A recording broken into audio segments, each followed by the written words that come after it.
அண்ணா பல்கலைக்கழகத்தின் கீழ் சுமார் 440 தனியார் பொறியியல் கல்லூரிகள் செயல்பட்டு வருகின்றன. அவற்றில் மாணவர் சேர்க்கைக்கான ஆன்லைன் கலந்தாய்வு சமீபத்தில் நடைபெற்று முடிந்தது. அவற்றில் கோவை, சேலம், ஈரோடு, திருப்பூர், நீலகிரி, கரூர், நாமக்கல் ஆகிய மாவட்டங்களில் உள்ள பொறியியல் கல்லூரிகளில் 59,679 இடங்கள் உள்ளன.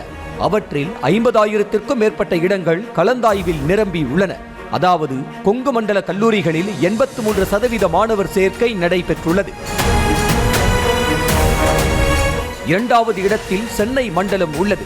சென்னை, திருவள்ளூர், காஞ்சிபுரம், செங்கல்பட்டு மாவட்டங்களில் உள்ள 42,000க்கும் மேற்பட்ட இடங்களில் 31,000 இடங்கள் நிரம்பி உள்ளன. அதாவது சுமார் 75% இடங்கள் நிரம்பி உள்ளன.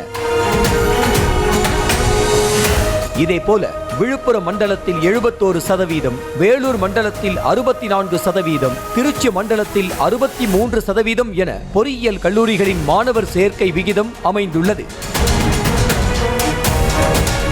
ஆனால் மதுரை, விருதுநகர், திருநெல்வேலி, ராமநாதபுரம், தூத்துக்குடி, கன்னியாகுமரி மாவட்டங்களை உள்ளடக்கிய தென் மண்டலத்தில் உள்ள பொறியியல் கல்லூரிகளில் 58% இடங்கள் மட்டுமே நிரம்பி உள்ளன என புள்ளி விவரங்கள் தெரிவிக்கின்றன.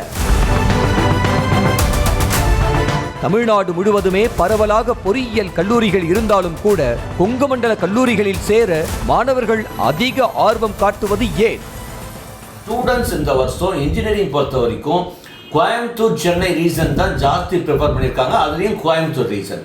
காரணம் என்ன அப்படின்னா, ஒன்று அங்கே இருக்கிற ஃபெசிலிட்டிஸு, அடுத்தது சென்னை ரீசன் ப்ரிஃபர் பண்ணுறது, நிறைய இன்ட்ராக்ஷன், இண்டஸ்ட்ரி இன்ஸ்டிடியூஷன் இன்ட்ராக்ஷன்ஸ் நடக்கிற கல்லூரிகள் நிறைய இருக்கிறது.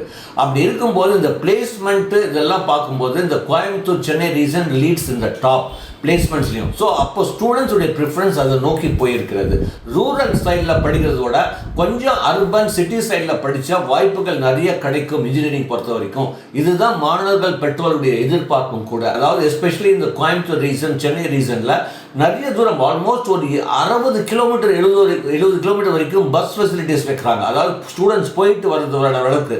ஸோ எதுக்கு ஹாஸ்டல் செலவு பண்ணோம்? நம்ம இதுலேயே நல்ல கல்லூரிகளில் பஸ்ஸில் ஒரு மணி நேரம் 1.5 மணி நேரம் ட்ராவல் ஆனாலும் நம்ம போய் சேர்ந்துக்கலாம் அப்படின்னு கல்வியாளர்கள் கூறும் கருத்தையே மாணவர்களின் பெற்றோரும் வழிமொழிகின்றனர். சென்னை, கோவை இந்த மாதிரி இடங்கள் நல்ல ஒரு டெவலப்டு சென்டர்னால நமக்கு இங்கே ஸ்டூடெண்ட்ஸ் நம்ம சேர்த்தோன்னா கண்டிப்பாக அவங்களுக்கு குவாலிட்டி எஜுகேஷன் கிடைக்கும். அதோட டிரான்ஸ்போர்ட்டு, மற்ற ஃபெசிலிட்டிஸ் எல்லாமே ரொம்ப ஆப்டாக நமக்கு கிடைக்கிறது. மெயினாக டீச்சிங் குவாலிட்டி ரொம்ப நல்லாவே இருக்குது. அந்த கேம்பஸ் செலெக்ஷனும் பார்த்திங்கன்னா ரொம்ப நல்லாவே இதுவாக இருக்குது. நல்ல பெரிய கம்பெனிஸ் அதெல்லாம் கிடைக்கும்போது இதை முடிச்சு வரும்போது வேறு அவங்களுக்கு எக்ஸ்ட்ரா குவாலிஃபிகேஷனில் என்னென்ன அவங்க பண்ணியிருக்கணும் அப்படின்றதெல்லாம், லைக் ஃபார் எக்ஸாம்பிள் ஆப்டிடியூடு, இந்த மாதிரி விஷயங்கள்லாம் கூடமே அவங்களுக்கு நிறைய கைடன்ஸ் கிடைக்கிது. அடிப்படை கட்டமைப்பு மட்டுமின்றி பிற விஷயங்களையும் மனதில் கொண்டே கல்லூரிகளை தேர்ந்தெடுப்பதாக கூறுகின்றனர் மாணவர்கள். வெறும் இங்கே காலேஜில் சொல்லிக் கொடுக்குற எஜுகேஷன் மட்டுமே இங்கே பத்த மாட்டேங்குது. ஒரு வேலைக்கோ எதுக்கோ போகிறதுக்கு அது தவிர்த்து நிறைய கற்றுக்க வேண்டியது இருக்குது.